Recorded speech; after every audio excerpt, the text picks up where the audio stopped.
దీర్ఘకాలిక పంటలు సాగు చేసే సమయాల్లో కొంతమంది రైతులు మధ్యలో ఉండే భూమిని ఖాళీగా వదిలేస్తుంటారు.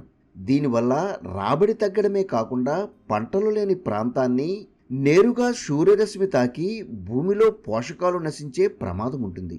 ఇదే విషయాన్ని గుర్తించారు రైతు రాంబాబు.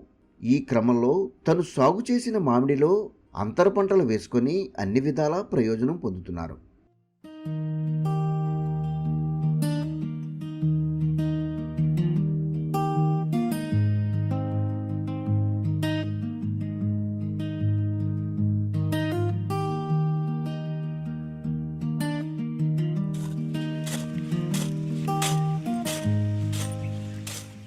ఏలూరు జిల్లాకు చెందిన రైతు రాంబాబు 3 ఏళ్లుగా ప్రకృతి వ్యవసాయ పద్ధతి అనుసరిస్తున్నారు. ఈ క్రమంలో తనకున్న భూమిలో మామిడి ప్రధానంగా చేసి అంతర పంటలుగా వంగ, మిర్చితో పాటు ఎర్రపంటగా బంతి వేసుకున్నారు.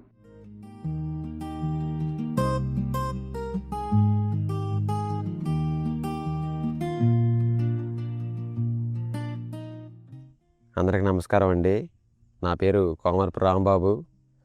రేగుంట గ్రామం, నూజివీడు మండలం, ఏలూరు జిల్లా, ఆంధ్రప్రదేశ్. 4 సంవత్సరాల క్రితం నేను ఏ పని ఉంటే ఆ పని కూలి పనికి వెళ్ళేవాడిని. 4 సంవత్సరాల బట్టి స్టార్ట్ చేసాను వ్యవసాయం చేయటం.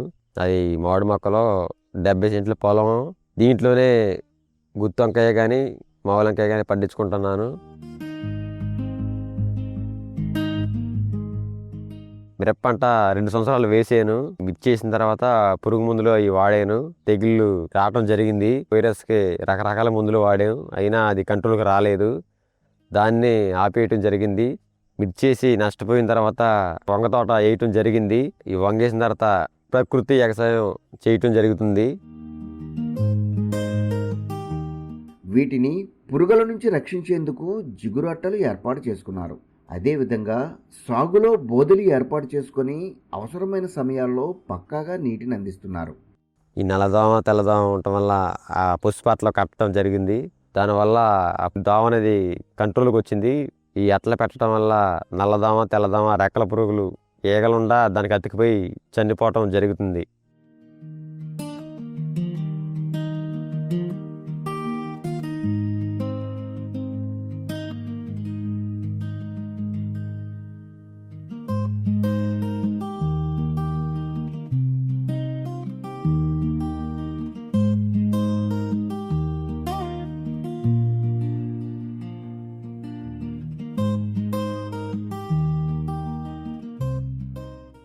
ఈ పంటలకు ప్రకృతి విధానాలు అనుసరించడమే కాకుండా ఉత్పత్తి పెంచేందుకు అపరాలతో సిద్ధం చేసిన ద్రావణాన్ని వినియోగించారు.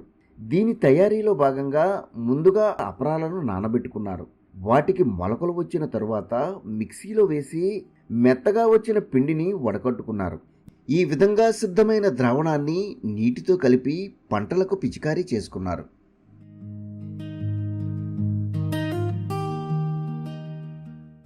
ఈ పూత కింద ఉన్న దశలో 7 రకాల విత్తనాలు నానబెట్టుకోవడం జరిగింది. నల్ల నువ్వులు, కంది, శనగలో, కొబ్బరిలో, పెసరలో, మినువులు, జొన్నలో ఒకరోజు ముందలే నానబెట్టుకోవడం జరుగుతుంది. అవి మొక్క వచ్చిన తర్వాత మిక్సీ పట్టాము. వడకట్టుకున్న తర్వాత మనం దాన్ని స్ప్రే చేసుకుంటే మొక్క గ్రోతింగ్ కూడా బాగుంది. బ్రహ్మాస్త్రం వాడిన తర్వాత మళ్ళీ 7 రకాల విత్తనాలు వాడాను. 2 సార్లు కొట్టిన తర్వాత తోట ఇంకా పూత కింద బాగా పెరిగి దిగుబడి కాడ తొందరగా వచ్చేలాగా ఉంది. కాయలు అక్కడక్కడ చాలా కాపాడుతుంది తోటలో. 60 రోజులకు వచ్చే తోట 45-50 రోజులకే కాపు తెగిపోయిద్ది. ఇంకో 5-6 రోజుల్లో కాయలు దిగుతాయి ఈ తోటలో.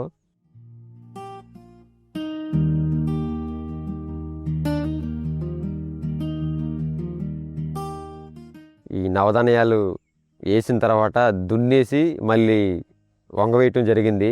ఈ ఘనజీవ అమృతం వేసుకొని మొక్క వేసుకున్నాను. 15 రోజులకు ఒకసారి డ్రమ్ములో జీవామృతం కలుపుకొని ఆ నీళ్లు పెట్టేటప్పుడు దాని అమ్మటే వదులుకోవడం జరుగుతుంది. ఈ ప్రకృతి వ్యవసాయం చేయటం వల్ల ఈ తోట వేసి నెలన్నర అవుతుంది. 60 రోజులకు వచ్చే తోట 45 రోజులకి పూత పింద రావటం బాగా ఉంది. గ్రోత్ ఇంకా బాగుంది ఈ తోట జీవామృతం వాడటం వల్ల. ఈ కోడిగుడ్డు ద్రావణం, ఈ వేప నూనె ఈ స్ప్రే చేయటం వల్ల ఎదుగుదల బాగుంది. చిన్న చిన్న పురుగులుండా చనిపోతే దోమ అనేది లేకోకుండా.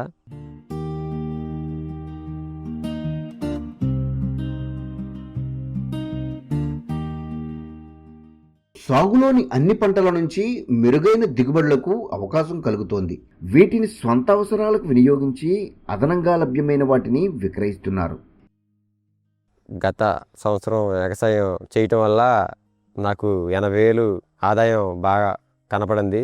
ఈ 70 సెంట్లలో ఈ ప్రకృతి వ్యవసాయం చేయటం వల్ల గత సంవత్సరం మామిడి తోట ఒక 20,000, ఈ వంగ తోట మీద 80,000 నాకు మిగిలినాయి. ఈ సంవత్సరం కూడా ఒక 20,000 ఇంకా ఎక్స్ట్రా వస్తాయేమో అనుకుంటున్నాను.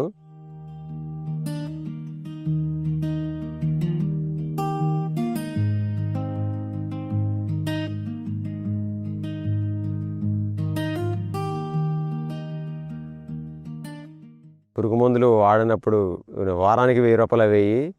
నెలకొచ్చి 4,000 రూపాయలు ఖర్చు అయ్యేది. ఈ ప్రకృతి వ్యవసాయంలోకి దిగిన తర్వాత ఇప్పుడు వరకే 1,850 రూపాయలు ఖర్చు ఉంది. ఈ ప్రకృతి వ్యవసాయానికి పెట్టుబడి చాలా తక్కువగా పెట్టడం జరుగుతుంది. దీనివల్ల దిగుబడి కూడా బాగా వస్తుంది, ఆదాయం కూడా బాగానే వస్తుంది.